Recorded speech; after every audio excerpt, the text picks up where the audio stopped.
دوسرا سب یہ بتائیں، جیسے ہم فلسفیوں کو جب پڑھتے ہیں ان کے افکار وغیرہ کو، تو وہ اگر وہ ایک ڈیوائن ذہن اور روح مطلق اس طرح کے الفاظ تو استعمال کر رہا ہوتا ہے، لیکن وہ مذہبی خدا کا تصور کیوں نہیں آتا پھر ان کے پاس؟ ایسی کوئی چیز ہے نا جس سے وہ انکار کر رہے ہیں آپ کے مذہب، آپ کا تصور ہے خدا جو ایک شخص کے کہنے پہ آپ نے لیا ہوا ہے، تو وہ کیا وہ بنیاد کیا؟ یا فلسفی خود بھی واقف نہیں ہے کہ بھئی وہ میرے اس ادراک کی صلاحیت سے باہر کی چیز ہے، میں کیوں اس کا؟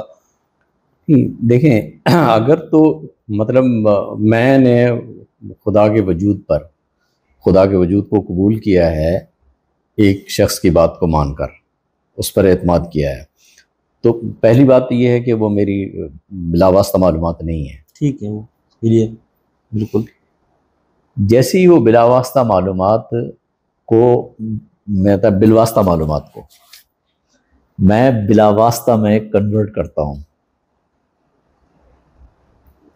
یہ بہت بڑا مسئلہ ہوتا ہے، بہت بڑا پرابلم ہوتا ہے، کیونکہ یہاں مشکل یہ پیدا ہوتی ہے کہ آپ کو یہاں پر مطلب ایک ایسے فکری لیول پر بات بتا رہا ہوں آپ کو کہ ایک ایسی دنیا سے گزرنا ہے جہاں آپ کے لیے نہ پائے رفتن نہ جائے آمن، وہ صورتحال ہوتی ہے. کیونکہ مشکل یہاں یہ ہوتی ہے کہ آپ کو خدا کے وجود پر اپنے ذہن کو الاؤ نہیں کرنا، اپنے ارادے کو سرنڈر کرنا ہے.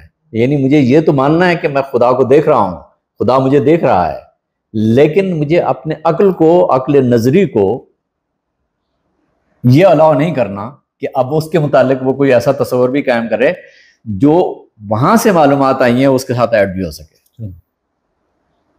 بات سمجھ رہے ہیں نا؟ مطلب مشکل صورتحال ہے نا، بالکل، کہ مجھے خدا کے حضور کو بھی قبول کرنا ہے، اور اس حضور کو قبول کرتے ہوئے مجھے اپنے تھیوریٹیکل ریزننگ کو اس طرف نہیں جانے دینا، روک دینا ہے کہ وہ جا کر کہیں اپنی طرف سے اس میں کچھ ایڈ نہ کر دے.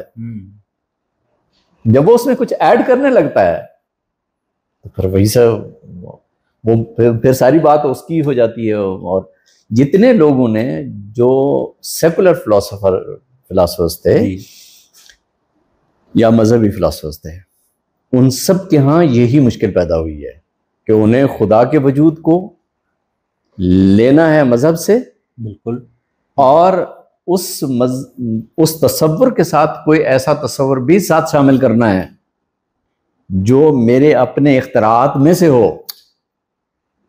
اب میں آپ کو ایک سادہ سی ایک بات بتاؤں جسے آپ واقعتاً انجوائے کریں گے.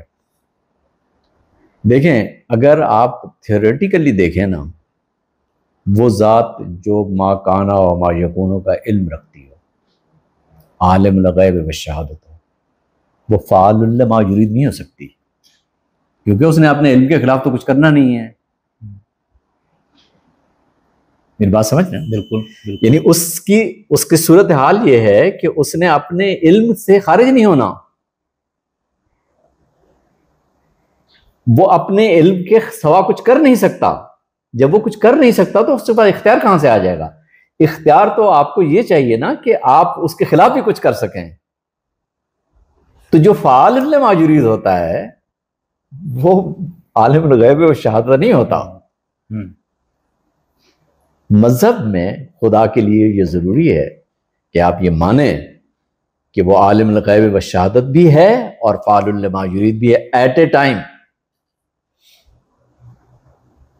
اب یہ وہ مشکل ہے جس کو ہمارے مذہبی دانشور نے جب ایڈریس کیا تو وہ اس بالواسطہ انڈرسٹینڈنگ کو، بالواسطہ فہم کو، بالواسطہ معلومات کو بلا واسطہ بنانے کی جدوجہد کی، تو پھر کسی نتیجے بھی نہیں پہنچا. سوال ہی نہیں پیدا ہوتا آپ کسی نتیجے پہ پہنچے.